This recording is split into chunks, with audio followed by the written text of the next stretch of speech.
রমজান, এই রমজান এমন দামি, এই রমজানে নফল পড়লে ফরজের সওয়াব।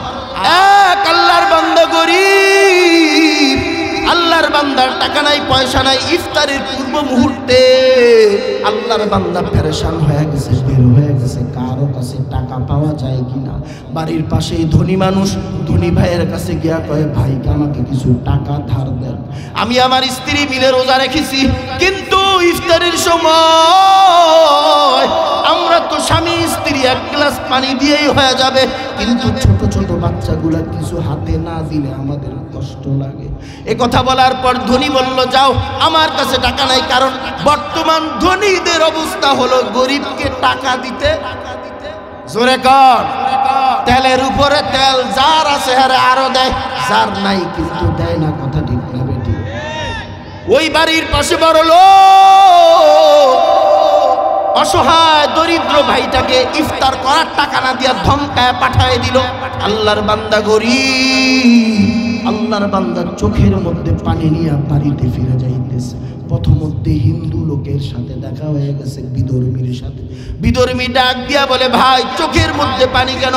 ওই লোক বলতেছে, মুসলমানের কাছে চাইছি তাই হয় নাই, তোমার কাছে বললে কি হবে? বিধর্মী ভাই ডাক দিয়া বলে, আমার কাছে বলো। কয়, ভাই রোজা রেখেছি, ইফতার করার টাকা নাই। বিধর্মী ডাক দিয়া বলে, ভাই ধার লাগবে না, ফিরাই দিতে হবে না, এই নাও টাকা, ইফতার করো। ওই রোজাদার ইফতার করলো, ইফতার করে রাত্রিবেলা ঘুমায় গেল। আল্লাহর বান্দা ওই বড়লোক বান্দা স্বপ্নের মধ্যে দেখে কিয়ামত কায়েম হয়ে গেছে। কিয়ামতের ময়দান, উত্তপ্ত ময়দান, সবাই পাগলের মতো দৌড়াইতেছে, নবীরা পর্যন্ত বেহুশ। আল্লাহর বান্দা তাকায় দেখে হাসরের ময়দানের পাশে একটা বিল্ডিং আছে।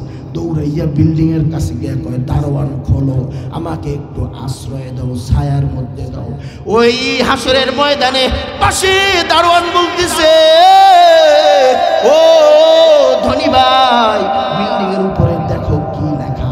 ওই ধনী তাকায় দেখে বিল্ডিং এর উপরে লেখা, ক্ষুধার্তকে যে দুনিয়াতে খাবার খাওয়াইছে, আজকে হাসরের ময়দানে তার জন্যই বিল্ডিং। হঠাৎ করে ঘুম ভেঙে গেছে, লাফ দিয়া উঠিয়া দৌড়াইয়া যায় গরিব লোকের কাছে গিয়ে কয়, ভাই ইফতার করছি কিভাবে?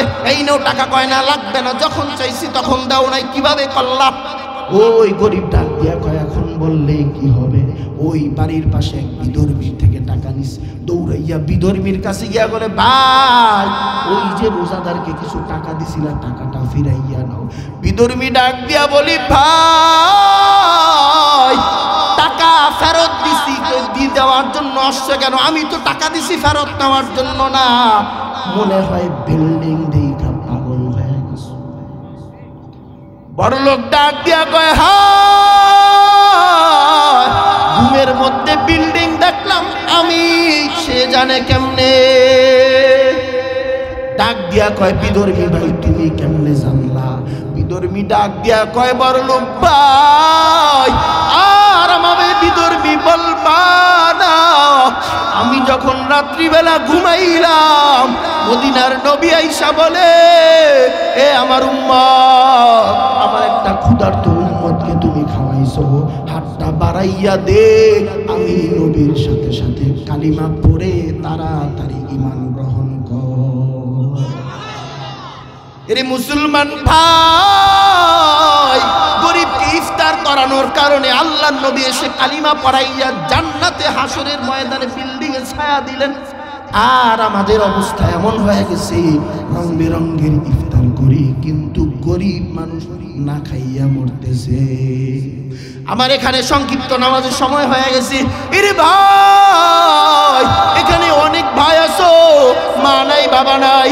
মা যদি থাকতো, কত রমজানে কত ভাইয়ের মা ছিল, বাবা ছিল।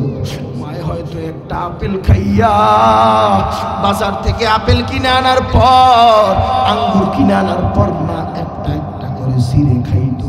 এই বৎসর কিন্তু তোমার বড় কপাল পুড়া, আমার মতো এতিম, তোমার কপালটা পুড়িয়া গেছে, মাকে আর খাওয়াইতে পারবা না। বাবা কবর থেকে তাকায়, সন্তানকে ডাক দিয়া বলে, সন্তান তোর জন্য আমি কি করি নাই, চায় টাকা দিয়ে আসলাম। আজকে তুই আমাকে ঠান্ডা মাটির মধ্যে কয়েক টুকরা কাপড় দিয়ে রেখে গেলি। রমজান মাস চলে যায়, আমি বাবার মতো কোনো মানুষকে দেখা যায় এমন মানুষকে কি তুই একটু ইফতার করাইতে পারো না? আল্লাহ বলে, বাবার বয়সী কোনো মানুষকে যদি ইফতার করাইয়া দাও, আপন চাচা থাকলে চাচা, বুড়া বুড়া মানুষগুলো থাকলে, বুড়ি বুড়ি মাগুলো থাকলে যদি দুনিয়াতে খাওয়াইয়া দাও, আল্লাহর কাছে আশা করতে পারি কবরেও আপনার আমার মাকেও খাওয়াইবে। আল্লাহ তাআলা আপনাকে আমাকে রমজানের রোজা নিজেও রাখবো, অপরকেও রাখার জন্য সহযোগিতা করবো। টাকা পয়সা কত দিকে ব্যয় হয়, একটু কমাইয়া আইটেম কিনি, একটু কমাইয়া বাজার সদাই কিনি, এই বাজারটাই দুই ভাগে বিভক্তি করে রাতি বেলা গোপনে গোপনে অন্যের বাড়ি পৌঁছায় দিই। मैं दूर हूँ मजबूर हूँ ऐ सैयद आलम, मैं दूर हूँ मजबूर हूँ ऐ सैयद आलम, दीदार दिखा दे नहीं आवाज सुना दो, दीदार दिखा दे नहीं आवाज सुना दो। मैं सूरत यूसुफ को नहीं चाहने वाला, मैं सूरत यूसुफ को नहीं चाहने वाला, मैं कैस के मानंद नहीं आशिक लैला, मैं कैस के मानंद नहीं आशिक लैला, मैं आशिक लैला हूँ मेरा इश्क दीवाना, ये जुमला जहाँ जिसकी तजल्ली से उजाला, ये जुमला जहाँ जिसकी तजल्ली से उजाला। আলহামদুলিল্লাহ। সংক্ষিপ্ত সময়, আমি ছোট মানুষ, এখানে স্টেজের সামনে আমার সবাই, যেহেতু এখানে আমার জন্মস্থান, সবাই আমার কেউ বাবা সমতুল্য, আপন চাচা অথবা চাচাতো ভাই, বড় ভাইরা এখানে আছেন, উলামায়ে কেরাম মসজিদে অবস্থান করতেছেন। তো তেমন গভীর কোনো আলোচনা নয়, কিছু কথা এজন্যই বলা, চিনা জানা কথাগুলো যেন আমিও আমল করতে সহজ হয়, আপনাদেরও ভুলে যাওয়া কথাটা যেন স্মরণ হয়ে আমলের দিকে আগাইতে পারি, এই উদ্দেশ্যে আপনারা যদি দোয়া করেন, আল্লাহ যদি তৌফিক দান করেন, কথা বলতে সহজ হবে। বলুন ইনশাআল্লাহ। মোহতারাম হাজিরিন, আল্লাহ সুবহানাহু ওয়া তাআলা আপনাকে আমাকে সৃষ্টি করার পূর্বেই আল্লাহ আপনার আমার সম্মান বাড়িয়ে দিয়েছেন। বলুন সুবহানাল্লাহ। কি মানুষ বানানোর পরে সম্মান বাড়াইছেন না আগে? ওয়ালাকাদ কাররামনা বনি আদম, আমার আল্লাহ বলেন, এই দুনিয়ার বান্দা, তোমারে আমি আল্লাহ বানানোর পূর্বেই তোমার সম্মানকে আমার হাজারো মাখলুক থেকে বাড়ায় দিয়েছি।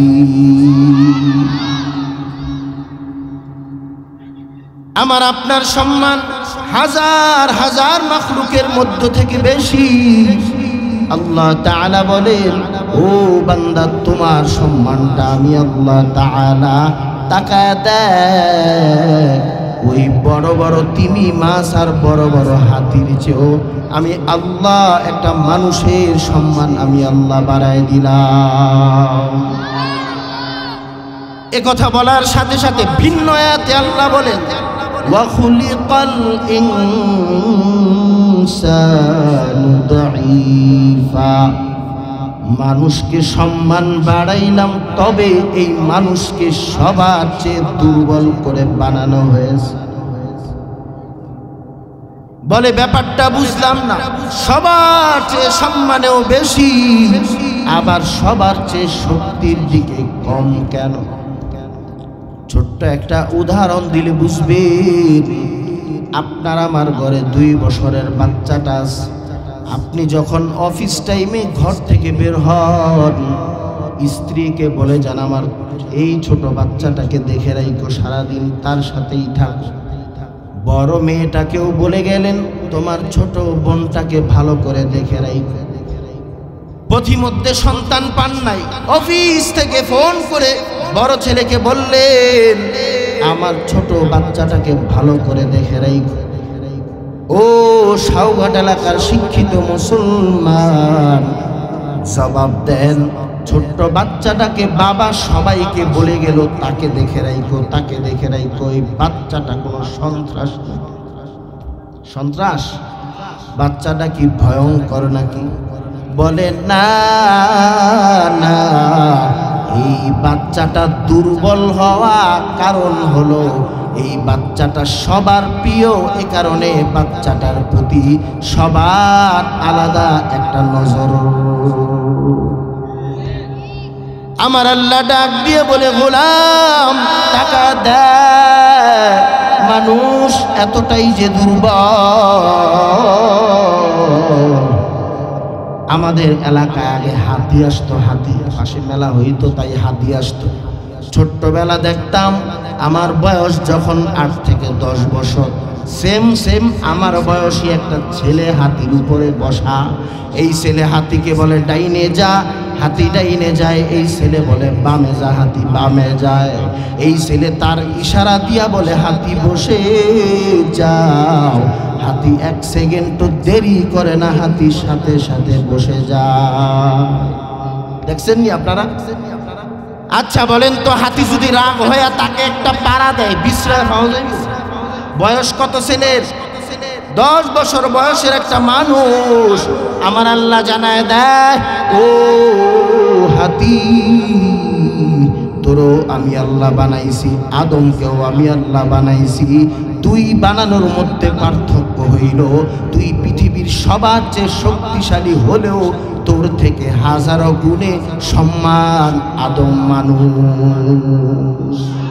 अल्लाह अल्लाह क्या मुबारक नाम है, अल्लाह अल्लाह आशिक़ों का काम है। अल्लाह अल्लाह इचे शीरीनिस्त नाम, शीर शाद करनी कुनत जा नाम तमाम। আমার আল্লাহর দয়া আছে না নাই? আওয়াজটা নাড়া দিয়া কোন দয়া আছে না নাই? আমার আল্লাহ ডাক দিয়া কয় মানুষ তোমাকে আমি আল্লাহ এতটাই যে ভালোবাসি। এরে মানুষ তুই তাকা দেখ, বনের হিংস্র প্রাণী যতই হিংস্র হোক না কেন তোকে সম্মান করবে। এই তো কালকের আগার দিন 2 দিন আগে একটা ঘটনা মোবাইলে দেখলাম, একটা তিমি মাছ বাবার সামনে সন্তানকে গিলে ফেললো। আবার কিছুক্ষণ পর এই তিমি যখন বুঝতে পারলো সাগরের মধ্যে যেই জিনিসটা আমি খাইলাম এটা কোনো খাবার নয়, এটা আল্লাহর সম্মানিত শ্রেষ্ঠ মানুষ, তাই তিমি মাছ হঠাৎ করে গিললো, কিছুক্ষণ পরে আবার ওগলায়া বের করে দিল। সুবহানাল্লাহ। অথচ তিমি মাছ যদি তাই তো তার এক ঢোকে গিলে ফেলতে পারতো কি পারতো না? এ মানুষ ভালো করিয়া চিন্তা কর, এত বিশাল হাজার হাজার টন যার প্রতিদিন খাবার, এই মানুষ এই তিমি মাছটাও তোকে নদীর মধ্যে একা পাইয়া তোকে ধ্বংস করলো না? যখন তিমি মাছ বুঝতে পারলো এটা আল্লাহর বানানো শ্রেষ্ঠ মাখলুক মানুষ, সাথে সাথেই ওগলায়া বের করে দিল। আপনারা ভিডিওতে দেখবেন কত চিড়াখানায় বাঘেরে খাওন দেয় কিনা। যেই লোকটা বাঘেরে প্রতিদিন খাওন দেয় 1, 2, 3 বছর হতে হতে হতে হতে এখন এমন হয়ে গেছে ওই লোক আর দূর থেকে বাঘকে খাওন দেয় না, ওই বাঘের মুখের সামনে গিয়া আস্তে আস্তে একটা মানুষ হইয়াও বাঘেরে কিভাবে সুন্দর খাওয়ায়। অথচ বাঘ যদি একটা বেশকি মারতো লোকটা কলিজা ফেটে মারা যাইতো কিনা? আমার আল্লাহ ডাক দিয়া কয় মানুষ তুই যেদিকেই তাকাবি, এর মানুষ তোকে আমি আল্লাহ দুর্বল করে বানাইছি, এই দুর্বলতাটাই হলো তোর সম্মানের কারণ। আল্লাহর নবী ডাক দিয়া কয় দয়ার মালিক এই মানুষকে সম্মান দিছেন, কেমন সম্মান দিছেন আল্লাহ? আমাকে শ্রেষ্ঠ নবীদের মধ্যে শ্রেষ্ঠ নবী বানাইলেন, আর আমার উম্মতকে সমস্ত উম্মতের মধ্যে শ্রেষ্ঠ উম্মত ঘোষণা করলেন। আল্লাহ বলে নবী হ্যাঁ কথাটা বাস্তব। আল্লাহ নবী ডাক দিয়া কয় তার মালিক ও তার মালিক, সব নবীরা হযরতে আদম থেকে নিয়ে ঈসা পর্যন্ত তারা বয়স পাইছে এক একজন 800 900 1000 বছর পর্যন্ত পাইছে, আর আমি শ্রেষ্ঠ নবী হইয়া শ্রেষ্ঠ উম্মত নিয়া আমি হায়াত পাইছি মাত্র 60 থেকে 70 বছর। ও দয়ার মালিক, হাসরের ময়দানে কি তারা বেশি সময় পাওয়ার কারণে বেশি আমল করে জান্নাতে চলে যাবে, আমার উম্মত কম সময় পাইয়া আমার উম্মত কম আমলে কি পিছনে থাকবে? প্রশ্ন আছে না নাই? আমার আল্লাহ ডাক দিয়া কয় বন্ধু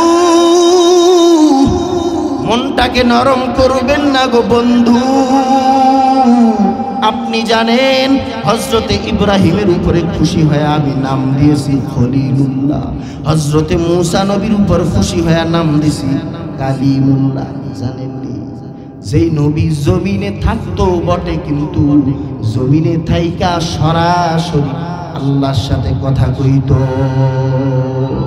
তাদের কুদরতদারি বন কামাল আনতা রব্বি আনতা হাসবি যুল জালাল, তুহি কাদের জলিলুল্লাহ জাহাদার বহর হালে তুহি মেরা নেগাহদার। আল্লাহ তাআলা পৃথিবীর সমস্ত নাস্তিকদেরকে ডাক দিয়া কয় এ নাস্তিকের দল, মূসা নবী কিভাবে জমিনে থাইকা আমার সাথে কথা কয় শোন, আমার কুদরতে যদি হয় সবই সম্ভব।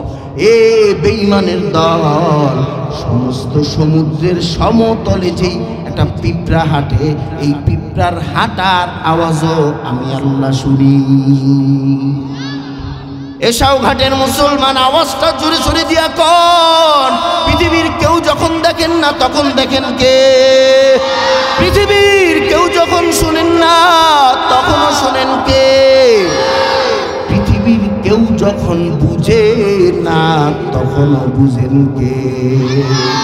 এই যে দুনিয়াতে দুইয়ের 2 2 4 আর 2 2 22, এই যে দুনিয়াতে এলোমেলো করে চলে যাইতেছে, পৃথিবীর কোন মানুষ আমার ছলচাতুরি বুঝে না। বলেন তো এই পৃথিবীর ছলচাতুরি কবরে গেলে কি খাটবে কিনা? ওই ইমিগ্রেশনে কিন্তু ধরা পড়তেই আওয়াজ দেন, ধরা পড়তেই আল্লাহর নবী আম্মা জান ফাতেমাকে ডাক দিয়া বলে ইয়া ফাতেমা তু আনকিযি নাফসাকি মিনান নার। এ ফাতেমা কোন আশায় রইছ নবীর মেয়ে পরিচয় দিয়া কবরে বাঁচবা না? না, কবর কিন্তু নবীর মেয়ে চিনবে না, কবর চিনবে তোমার ঈমান আল আমল। কবর কি টাকাওয়ালা চিনেনি? কবর কি ক্ষমতাওয়ালা চিনেনি? কবর কি বংশীয় চিনেনি? কবর কি 10 তলা বিল্ডিং ওলা মানিককে চিনেনি? না না, কবর চিনবে তোমার ঈমান আর আমল। মুহতারাম হাজিরিন, যে কথাটা বলতেছিলাম, আল্লাহর নবী আল্লাহকে কথা বলার পর আল্লাহ সমস্ত নবীরা হায়াত পাইছে বেশি, আমল করছে বেশি, আমার উম্মত হায়াত পাইছে কম, গড় হিসাবে আমলও করবে। কথা কর। আমার আল্লাহ ডাক দিয়া কয় নবী মূসা নবীকে কালিমুল্লাহ নাম দিয়েছি গো নবী। ঈসা নবীকে ঈসা রূহুল্লাহ নাম দিয়েছি গো নবী।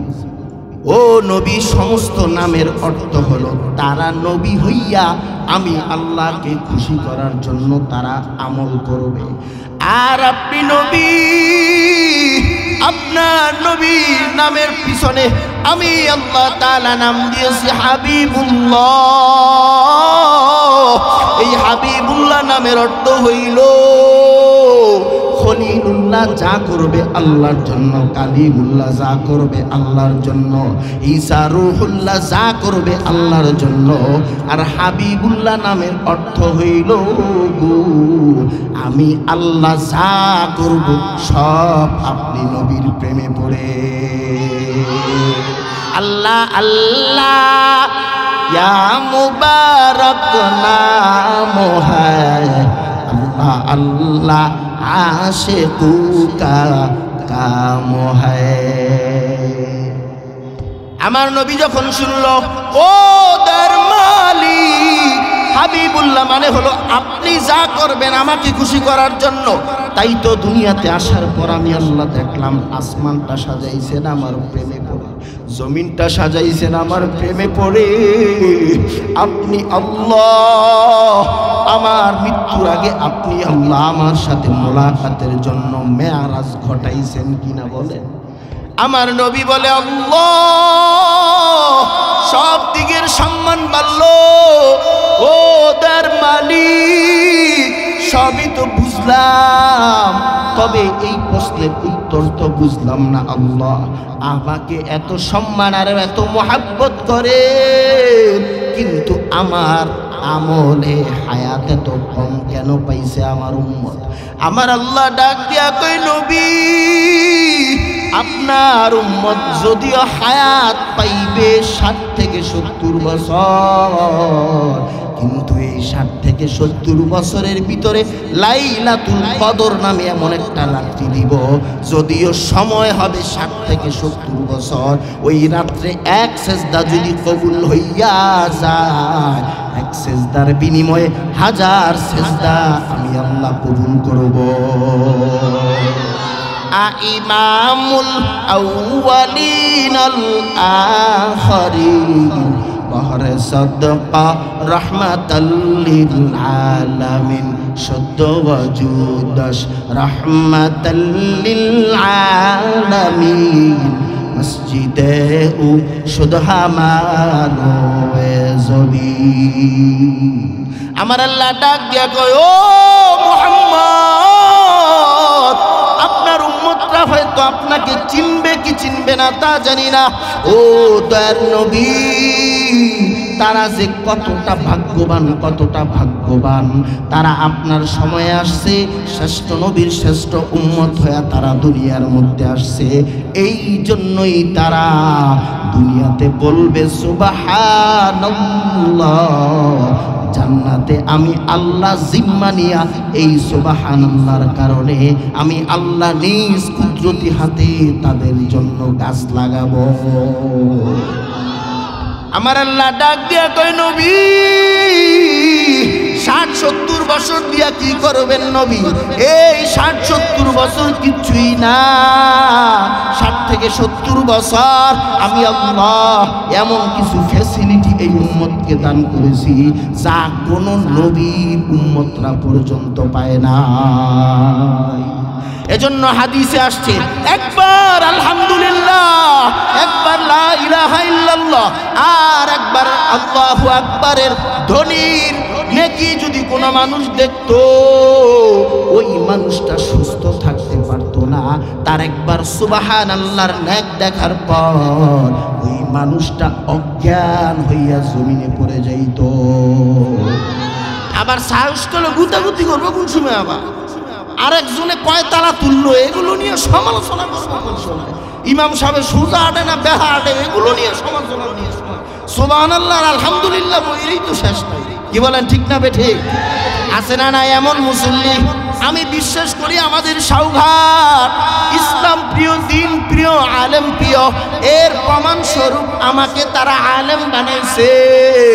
এখন রাস্তাঘাটে চললে পরে চাচাদের সাথে দেখা হয়, বুকে জড়াইয়া চোখের পানিগুলো সারে, ও ভাতিজা তোমাকে আমরা আলেম বানাইছি, দুনিয়াতে আর কিছু চাই না, শেষ বিদায়টা যেন তোমার নামাজে হয়।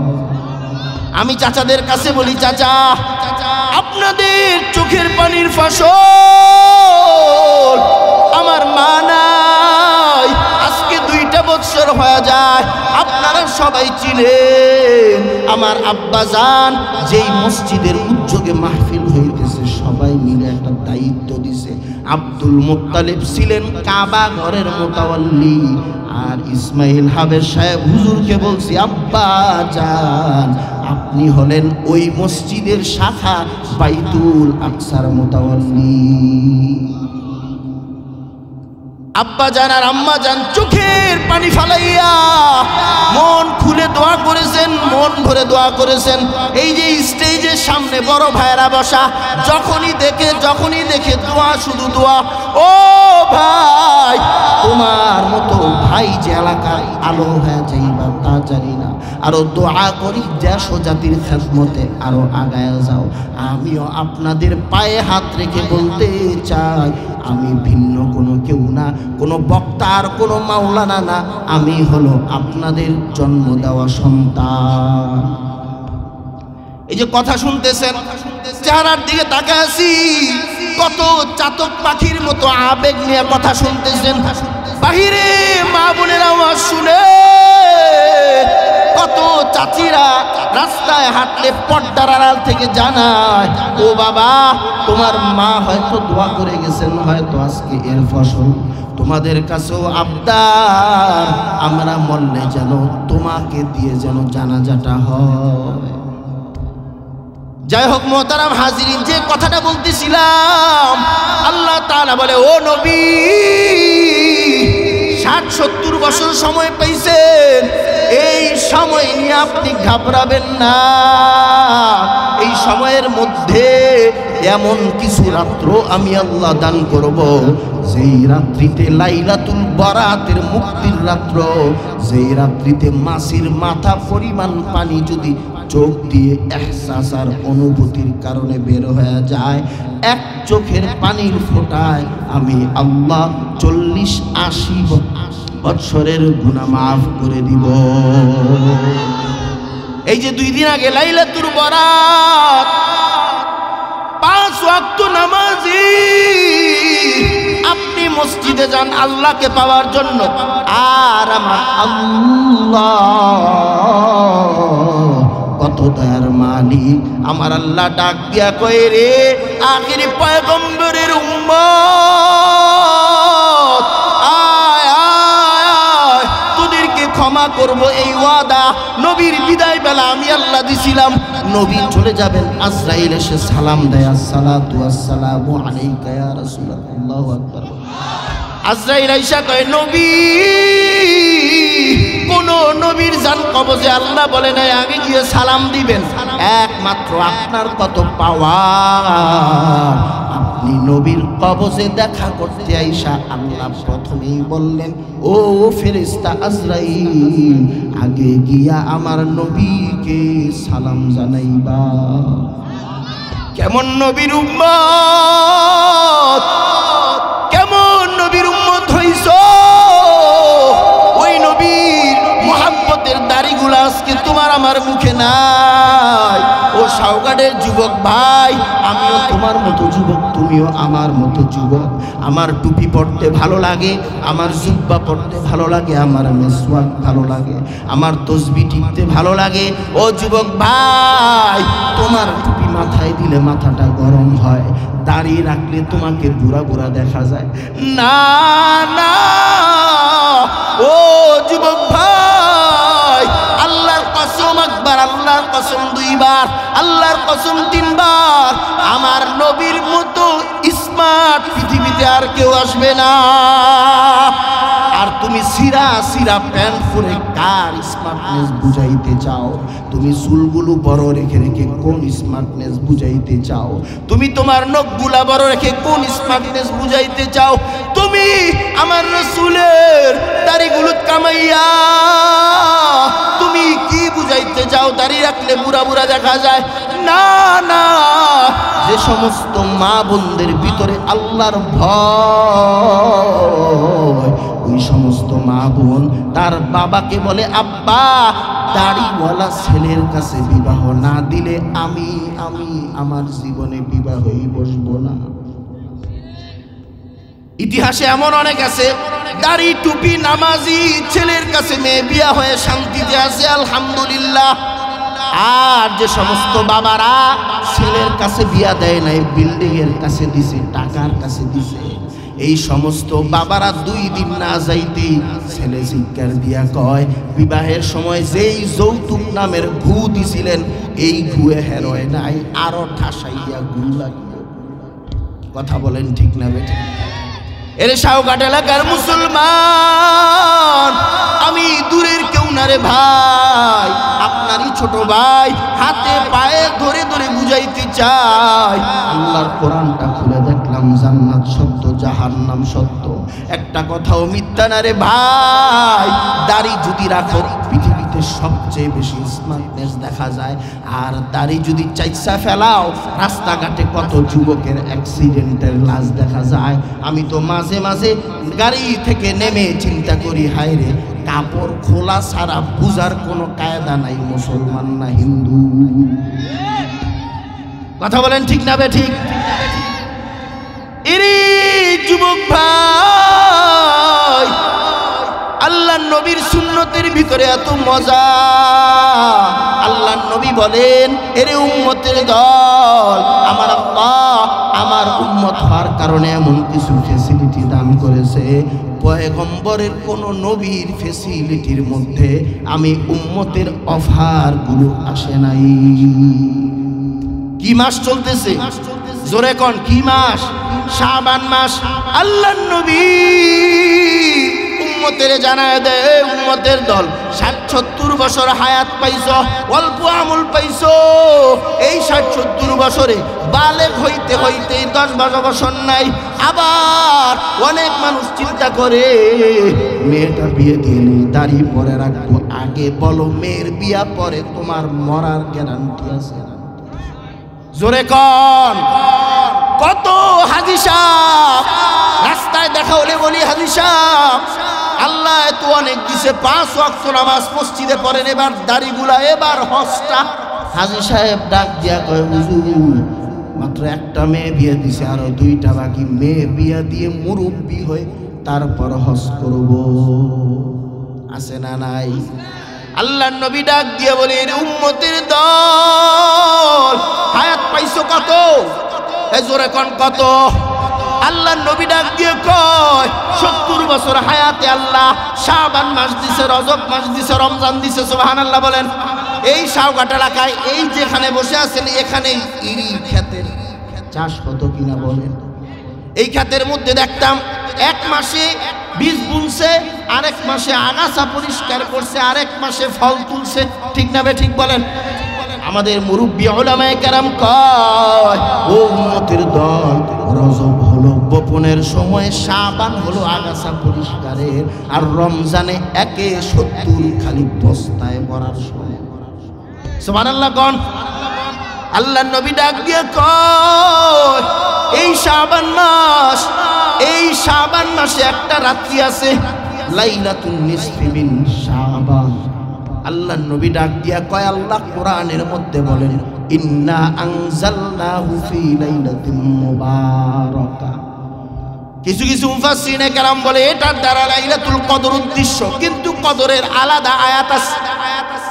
কিছু কিছু মুফাসসিরিনে কেরাম বলেন এই লাইলাতুল মুবারাকা মানে শাবানের 14 তারিখের রাত, দিন গিয়া রাত্রি। আল্লাহ তাআলা এই দিন সবকিছু কাগজে লিপিবদ্ধ করেছেন। কদরে যে কোরআন নাজিল হবে এই সিদ্ধান্তটাই আল্লাহ এই রাত্রিতে নিয়েছেন। লাইলাতুল মুবারাকা সিদ্ধান্ত নিয়েছি, আর লাইলাতুল কদরে নাজিল করেছি। এই কারণে বলা হয় এই কদর দ্বারা উদ্দেশ্য লাইলাতুল কদর, কোরআন নাজিল, আর এই রাত্র দ্বারা উদ্দেশ্য কোরআন নাজিলের সিদ্ধান্ত। এ কারণে এটাকেও বলা হয় এই রাত্রিতেও কোরআন নাজিল করেছেন। সুবহানাল্লাহ। আল্লাহ নবী ডাক দিয়া কয়, আমি নবীর হায়াতে এই 3 মাস যখন চলে আসতো আমি একটা দোয়া বাড়াইয়া দিতাম। দোয়াটা সবাই পারেন, বলেন আল্লাহুম্মা বারিক লানা ফি রজব ওয়া শাবান ওয়া বাল্লিগনা রমাদান। আল্লাহ নবী বলে, আমি আল্লাহর কাছে যাইতাম, তার মালিক রজব এবং শাবানে আমার হায়াতে বরকত দান, হায়াতে এমন বরকত দিবেন রমজান পর্যন্ত নিয়ে ঠেকায় দিবেন। কারণ রমজান এত দামি, যেই রমজানে একটা নফল ইবাদত করলে আল্লাহ খুশি হয়ে ফরজের সমতুল্য সওয়াব দেয়। আল্লাহ ডাক দেয়া কয়, মুহাম্মদ এবার বলো জিতলা না ঠকলা? মুহাম্মদ ডাক দিয়া কয়, দয়ার মালিক আমলের যেই কায়দা বুঝা যাইতেছে হাসরের ময়দানে আমার উম্মতের চেয়ে বেশি আমলওয়ালা কেউ হবে না। আমল দেখতেছেন বাড়তেছে কিভাবে, এই বুঝতেছেন তো কিভাবে বাড়তেছে? আল্লাহ বলে, ও মুহাম্মদ 60 বছর হায়াত দিছি, সমস্যা কি? এই 60 বছরের ভিতরে কোন উম্মত যদি এই 60 বছরের ভিতরে 40টা রোজা পেয়ে যায়, আর এই 40টা রমজানে কোন উম্মত যদি হাজার হাজার রাকাত নফল ইবাদত করে, অটোমেটিক তার আমল নামায় হাজার হাজার রাকাত ফরজের সওয়াব। আল্লাহ ডাক দিয়া কয়, মুহাম্মদ এই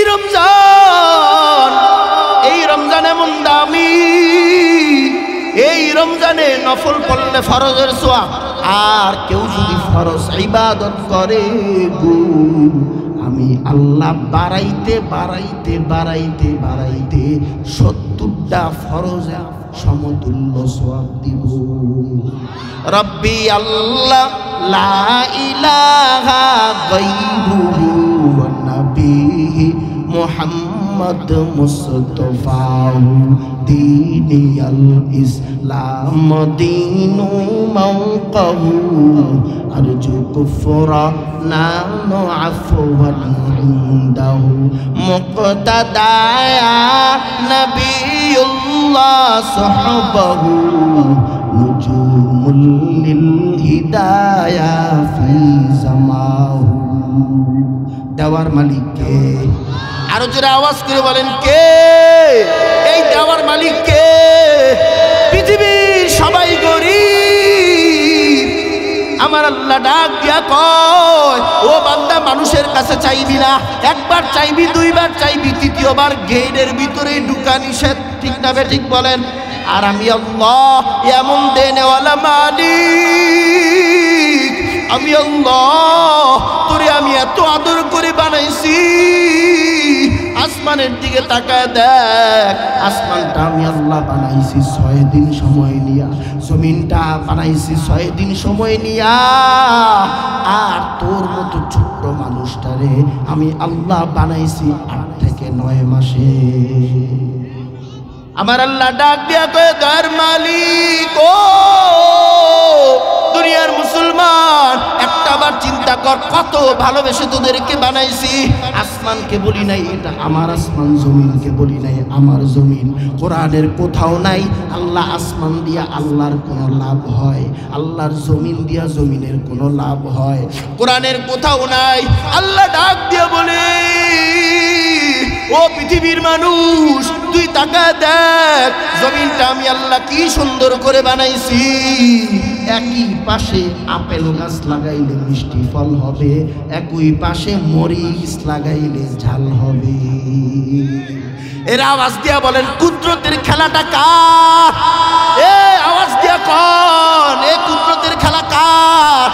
আমার আল্লাহ ডাক দিয়া কয়, ও উম্মতের দল, ও বান্দা, একটাবার চিন্তা করলি না এই জমিনে কত পানি আমি আল্লাহ দান করলাম? সমুদ্রের পানি একরকম, নদীর পানি একরকম, পুকুরের পানি একরকম, ঘরের পাশে কলের পানি আর এক রকম। শুধু তাই না রে মুসলমান, তাকায় দেখ, ঘরের পাশে নারিকেল গাছের আগায় পানির মিষ্টি আলাদা, ঠিক না বে ঠিক? তাল গাছের আগায় পানির মিষ্টি আলাদা, আখ খেতে আখ হয়, আখের মিষ্টি আলাদা, ঠিক না ঠিক বলেন?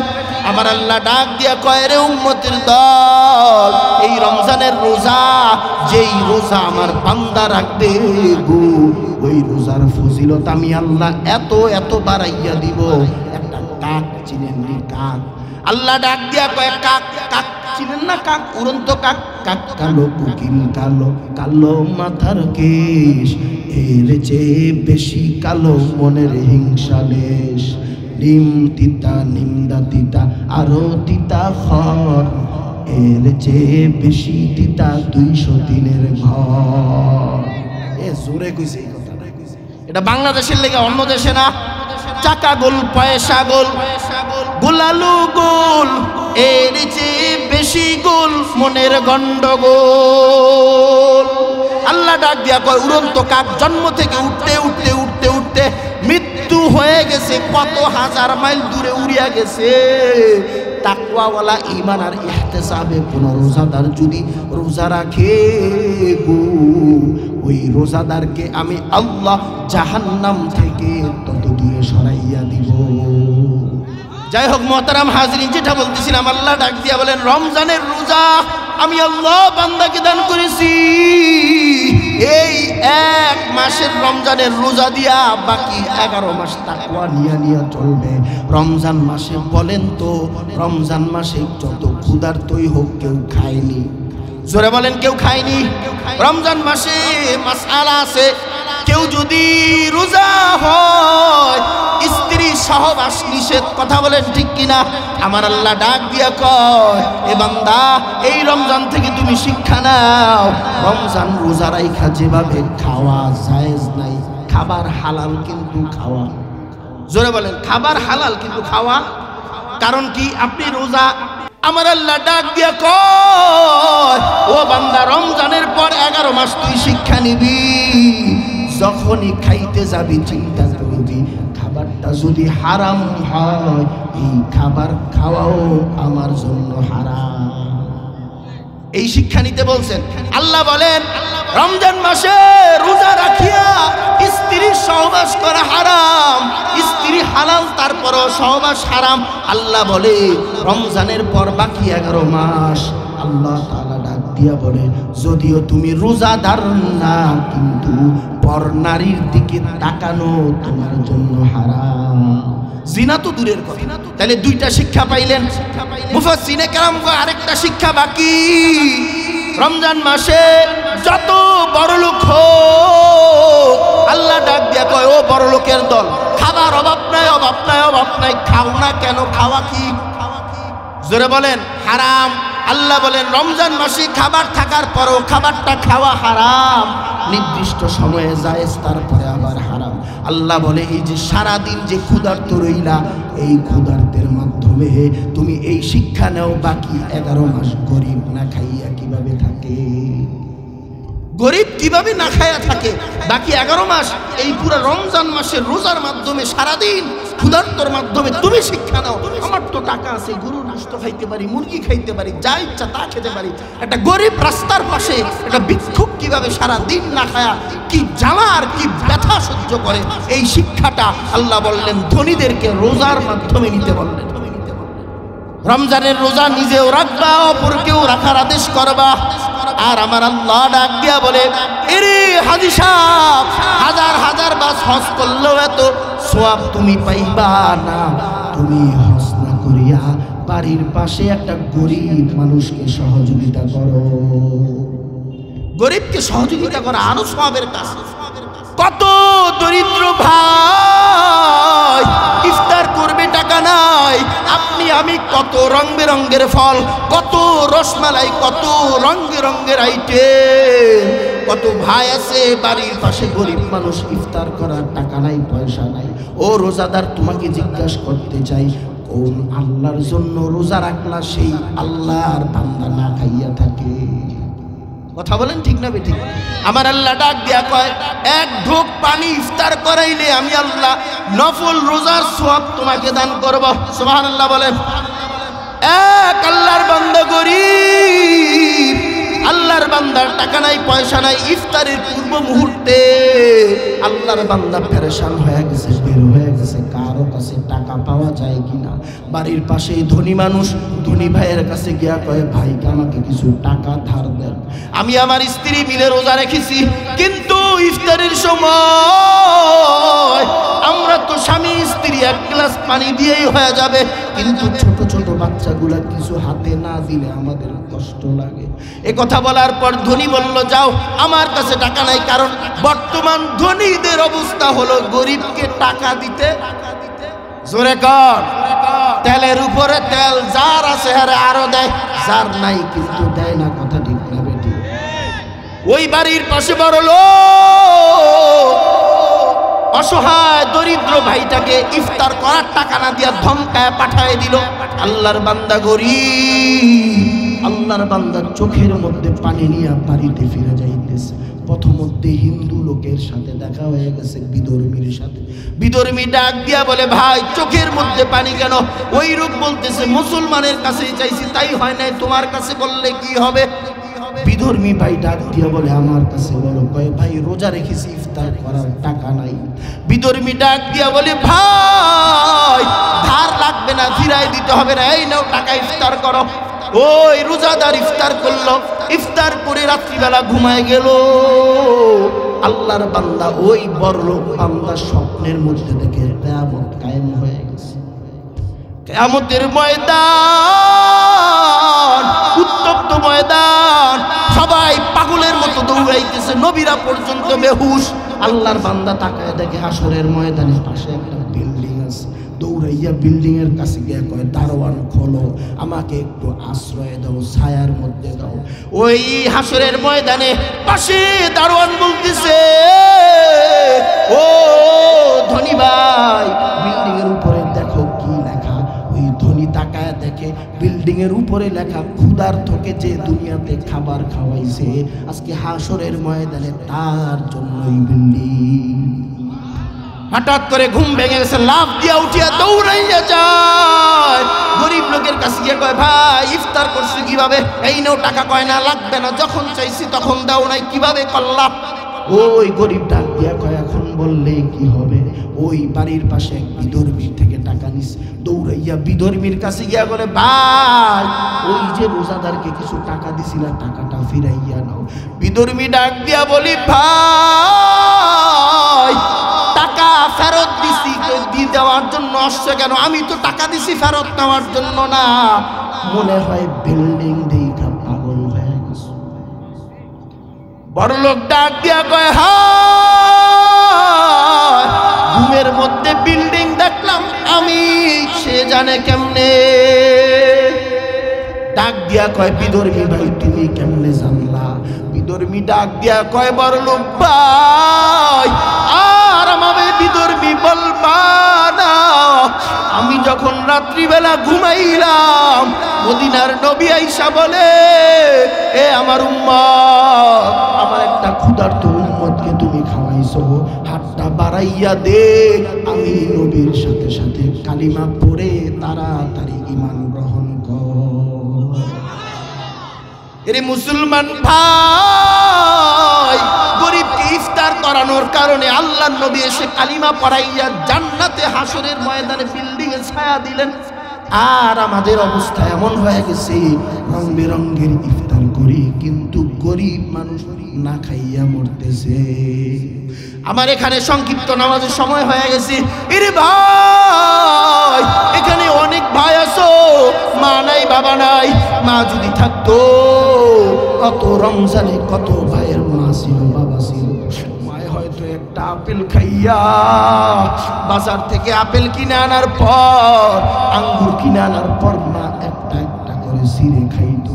এই বৎসর কিন্তু তোমার বড় কপাল পুড়া, আমার মতো এতিম, তোমার কপালটা পুড়িয়া গেছে, মাকে আর খাওয়াইতে পারবা না।